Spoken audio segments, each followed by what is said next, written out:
Wow. This one's kind of blown me away a bit. So I wanted to do a number of videos. The problem is when I sit down to record one, something else monumental happens, and I'm lost, and it takes me time to recover, and then I want to do a video on the new one, and then something else happens. It is crazy. As British people, we can now no longer mock America for keeping Trump in power because we have that moron, Boris Johnson, in number 10. Johnson has become so inept, so unbelievably repulsive that his own brother has abandoned him. I mean, that is something special. When he beat his girlfriend, but all we know for sure is that he held her against the wall and she was screaming like bloody murder. But when that happened, his family didn't abandon him. When he left his wife because she got cancer, he still had his family, he still had his brother. When he got a British citizen, Nazine Radcliffe, thrown in an Iranian prison cell, where she still is, thanks to our British Prime Minister, his family still stood behind him. When he insulted countless foreign diplomats, the overtly racist comments, sexist comments, the worst of the worst that could come out of this blithering idiot's mouth, his family still supported him, and yet now, with his actions on Brexit and trying to steamroll this country into a 10-ton brick wall,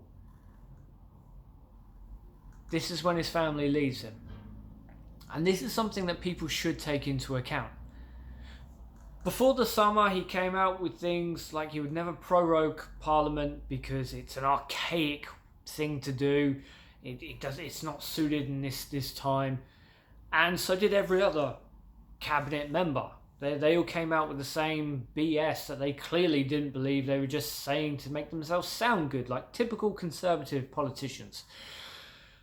Now they've all changed their tune, including Boris Johnson. It's important to know why he's done it. He's done that so he could speed up a no deal. Or at least he's done that at the behest of Cummings so that he can force through a no-deal Brexit with very little interference. He said he would never, he wasn't going to risk a general election. But now he's trying to push for it because if he pushes for it, Parliament dissolves. So we get the prorogue of Parliament, which is typically only a few days, but this is dragging out for weeks.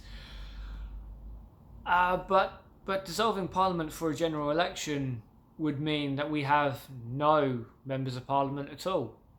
So there would be no one there to stop Boris Johnson from doing the worst possible course of action. And regardless of where you stand, I know I've ranted about Brexiteers in the past, but regardless of where you stand, you have to admit there are things that need to be set up in order for us to leave the European Union. In whichever form. Now, if we go for a no-deal Brexit, I'm going to use my town as the example for this because it's very fucking relevant. Dover will be hit because we have 10,000 lorries coming through the port every single day. That's only possible because we have frictionless trade and freedom of movement. Now, when we leave the EU with a no-deal, every single lorry and every single car must be checked. Otherwise, how do we know we're not getting 10 ton of heroin coming in? How do we know we're not getting firearms coming in? How do we know we're not getting explosives coming in that will destroy the port entirely? Or for you Brexiteers who voted Brexit on immigration, how do you not know that there are a load of Somalians or Syrians, Palestinians, any other scary denomination you can think of? That's why we have to check if we leave the EU. Now, we can't do that in Dover because one day when we decide to check everything, it stops pretty much the whole of Dover. and it takes a few days to clear that backlog. Those few days, we've gone back to the standard of frictionless trade, stopping everyone now and then. We're not going to have that frictionless trade. We will have to stop everyone every single day, and it won't work. So what needed to be set up was to sort out another port like Ramsgate. Chris Grayling spent a ton of money just to start that, and then spent the rest with wealthy private companies, giving them a ton of private money on things like consultations, and didn't actually get the job done. But we need another customs port so that everything isn't filtered through Dover, because Dover hasn't got the capacity. It's all very well and good saying, okay, well, we're going to have a shipping dockyard, but there's still no customs in Ramsgate, so they would have to leave Ramsgate shipping dockyard to come to Dover so that they could go through customs, which doesn't alleviate the problem because everything's still coming through Dover. So when I put it like that, I hope even the most staunchest of Brexiteers can understand we have 100 things we need to do. And that's before we get onto NHS shipment of drugs. That's before we get onto the Labour. There's a lot of things we need to do. We haven't done any of them. All we've done so far is give incredibly wealthy corporations a ton of taxpayer money to do superficial preparations. Isn't that much? And realistically is F&O. So the situation that we're in now is that with all this floating around the cabinet ministers' heads, the only one of them who has shown a bit of patriotism is Boris Johnson's brother, by throwing his hands up and saying, no, I can't carry on with this. You're going to destroy our country and you do not care. And of course Boris Johnson doesn't care.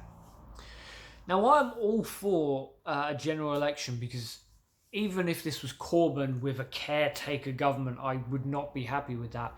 A Prime Minister should be elected by the people. I know it's slightly different with this country. I live in Dover. It doesn't matter. I can only vote for a Dover MP. You only vote for the parties. But it should be a democratic vote. But even as much as I do want a general election, one right now would be a terrible idea, because it gets rid of Parliament, and they are the only people who can stop Boris Johnson taking us down the worst possible outcome. There was no benefit to Brexit anyway, but now we're in the situation where we are heading to the worst outcome, because the richest among us do not want to pay a single penny into this country. And EU tax laws that will close those loopholes they use so damn often come into effect in January or February. So people like Jacob Rees-Mogg would actually have to pay tax into this country, which he's currently not doing. He's exploiting loopholes so he doesn't have to do that.